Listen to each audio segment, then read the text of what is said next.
We'll try and forget that that's on. Aye, that is the way to do it. We've asked our followers on Instagram to ask us some questions, specifically Craig. So let's see what our Instagram followers have said, have asked. Are you nervous for this, man? Aye man, you never know what somebody could ask. So we've got a few questions from our followers, right? Number one, abce.group. What's the secret to looking so coiffed? What's coffee, mean? C-O... Oh no, sorry, I've actually said the wrong word. Coiffed. Does that mean anything to you? I don't know. I've never heard. C-O-I-F-F-E-D. Does that mean suave? I don't know. Aye. That's well, we don't know what it means, so maybe we'll assume just it means age and maturity makes you look suave. aye man. Ginger hair, ginger beard, fucking goes a long way. The next question is, what has been Quinnergy's biggest challenge of all time? Biggest challenge? Of all time so far, I guess. Well, you get challenged every day with having so much staff. You get challenges all the time with staffing. You have challenges with competitors, and obviously different needs from different clients. But I would probably say biggest challenge, I'd say for a business point of view, cash flow.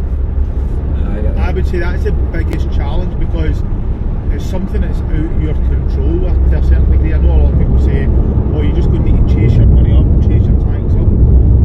How most of our clients work is the money comes, and money comes from the rentals from the property. So if somebody's not paid their rent, or if the rent doesn't match our invoice price, you need to wait for another month. So cash flow can be quite hard, and we sometimes invoice out about 20,000 invoices a month, and they could range between £20 or £30 single certificate to £1,000 boiler install, or £2,000 install.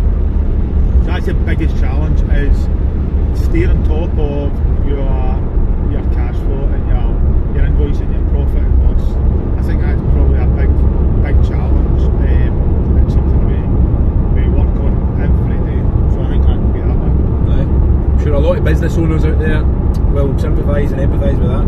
Yeah. Next up, this one is a wee bit less business intense. Chinese or Indian? Wow. Why so hard, man? So I think I love an Indian as it's like a pure, like a good big meal. That makes sense. A hefty portion. But I like wee bits from an Indian as well. I love like the starters. I love pakora, chicken chat, chicken puree, fish pakora, chicken pakora.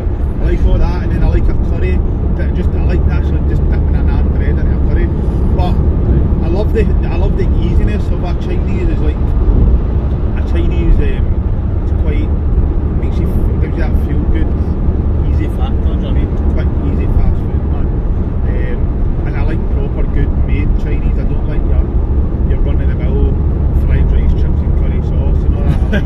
Oh, the most popular dishes. No, I like maybe dumplings and duck and pancakes and satay and all that. I like that kind of stuff. So I would say they're equally the same, to be fair. I couldn't really pick.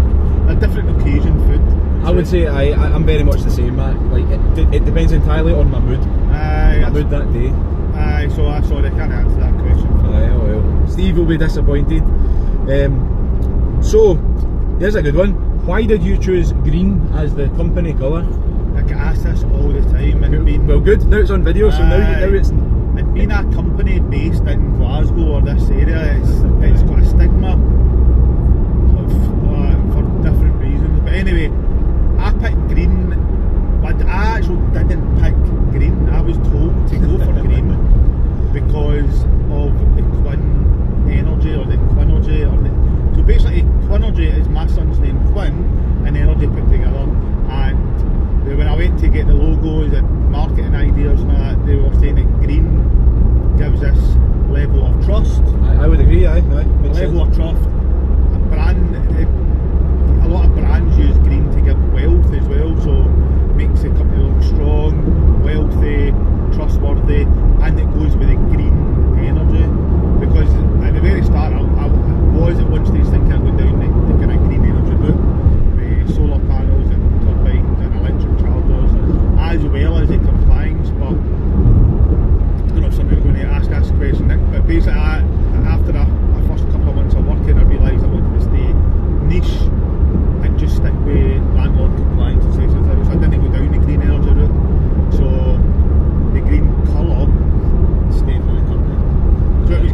grey. The actual main colour was grey, and then the green Q was in a grey background. And it stuck with us, and aye. Cool, man, cool. If I had to guess, I would have guessed it was just the energy thing. I do see green as a green energy thing. That is the thing, but then we don't do energy. That's the thing. I know we work with utilities, like work with gas and electrics for the compliance side of it, but we're not an actual energy company. But anyway, that's how it all came about. Cool, aye. I'm happy to hear that. Thank you for asking that one. Whoever asked that, it was a good question. Next, favourite sport? Ice hockey. Sorted, I thought it would be. Well, ice hockey is my favourite sport because I don't class motorsport as like a kind of sport, more than an activity. Fair enough, aye. But I'm a pure car nut. I do motor racing myself, but ice hockey, I played ice hockey when I was 10 right up until not long ago. Played at a good level, a high level, played for Britain, Scotland, played professional, so I love ice hockey. That's it. Sweet. Right, that's us about halfway through. Next, how many properties do you work for? I assume they mean how many properties you do work for? We have actually, I get asked this quite a lot, and especially on podcasts and different things, so we done a wee tally about 2 months ago, and we do have over 60 clients, so 60 letting agent clients. That is brands, that's not like shops, because obviously we do a lot of work for big national companies that have got different shops. We've got 60 actual over 60 letting agents, and we have nearly 200 odd private landlords, and then we always have our homeowners. So we did try to do an average on what each letting agent had, and stuff like that, and we think we work on an upward level of around about 600,000 properties a year. I think that's on what we invoice and what we do, that's roughly how many homes we go into. But it's increasing all the time because we get more work in, we get more guys. So these were on figures like kind of the last 6 months ago is last year's figures, so they'll obviously change. So I think going with how many jobs each guy does each day, give or take whatever property we'll maybe go back to twice or 3 times or whatever, but I reckon 600,000 homes we've been in last year. Makes sense. We're in a lot of different homes every day, and it's always different property. Usually it's different properties. We'll visit the same one the next year, so and obviously if people get more stock, then that increases. But I wouldn't say we're far off from 600,000 homes, if not, maybe not. Maybe by the time we hit 1 million, we'll have a tracking system in place so that we actually know when we hit the 1 millionth property, and then we can offer a special surprise to the 1 millionth property person. Or maybe not, who knows. Stay tuned anyway, we'll find out. Right, let's continue. No too many left. 3 more questions. You've kind of already covered this, but the question frames it in a different way. It's basically, what is the elevator pitch for Quinnergy? So, that's a good one. I remember when I first started this out, I went on this podcast thing and I was like, right, you've got 30 seconds to describe your business, and it's hard, man. The 30 seconds is hard, but basically we're a one-stop shop for landlords, letting agents, housing associations, for all your safety certificates, effectively. We have branched out now to become a home care package provider, so that we provide homeowners with boiler cover, electrical cover and plumbing cover, but effectively our core business is providing safety certificates in one easy visit for landlords and letting agents, effectively. That's it. Nice, spot on. Couldn't improve that. What is something you really resent paying for? So you like, anyone can answer this question, but you as a business owner probably have a whopper of an answer. Fuck's sake, honestly, what do I resent? Paying for, so something presumably that you need to pay for. Maybe it's like fuel. Fuel, I can imagine. Well, I understand the fuel because that obviously petrol head and all that. Resent paying for. So what I really dislike paying for is, do you know what? I'm going to throw a curveball. I'm going to put downtime. Is it paying for downtime? That that'll be. I think that'll be one of the business owners. So downtime is like going to people's houses and they forget you're going in. Keys not working, going to a letting agent, driving all the way to a letting agent, getting a set of keys, driving all the way back. The keys don't work. Yeah. So I would say downtime because I account for marketing time, for admin time, for all that gets accounted in our running costs and all that. But downtime is a very, very unknown, and that, I mean, it's something that you can not help, and that's probably because everything else that has a worth or has a price, like that's a shout, that's just really part and parcel of being in business and being in life and being in this country. Is certain things have a value and you need to value that and pay it, or you don't when you try and get it cheaper or do it whatever.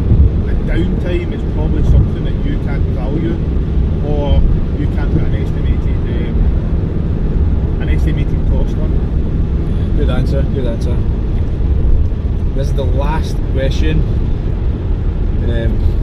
Best movie of all time. Oh, yeah. So that's not. This is like. I would interpret this as it's not asking you for your favourite movie. It's actually asking you to make the judgment on what the greatest movie of all time is. But feel free to interpret it. I'm not like a Star Wars type of person, man. I struggle. I hope I'm not going to offend anyone here, but I struggle with the Star Wars thing and all that. That's alright. We'll just don't mention Star Wars. So fuck. I'm not a pure film goof. Fair dues. Fair dues. Do you know, I can't even remember fucking good ones.